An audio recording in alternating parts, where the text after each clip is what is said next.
I have a friend named Monty Roberts who owns a horse ranch in San Isidro.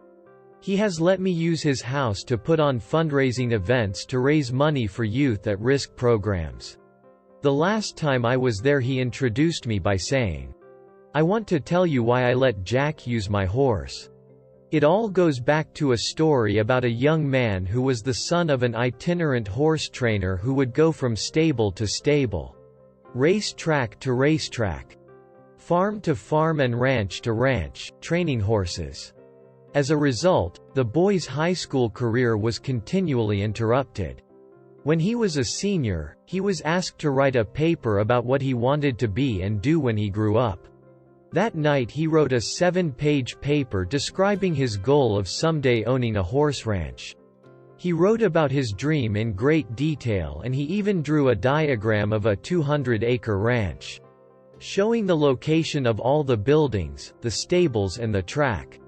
Then he drew a detailed floor plan for a 4,000-square-foot house that would sit on a 200-acre dream ranch. He put a great deal of his heart into the project and the next day he handed it in to his teacher.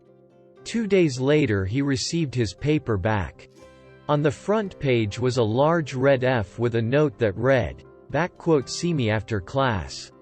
The boy with the dream went to see the teacher after class and asked, "Why did I receive an F?" The teacher said, "This is an unrealistic dream for a young boy like you. You have no money. You come from an itinerant family. You have no resources. Owning a horse ranch requires a lot of money. You have to buy the land. You have to pay for the original breeding stock and later you'll have to pay large stud fees. There's no way you could ever do it." Then the teacher added, "If you will rewrite this paper with a more realistic goal, I will reconsider your grade." The boy went home and thought about it long and hard. He asked his father what he should do. His father said, "Look, son, you have to make up your own mind on this. However, I think it is a very important decision for you." Finally, after sitting with it for a week, the boy turned in the same paper, making no changes at all.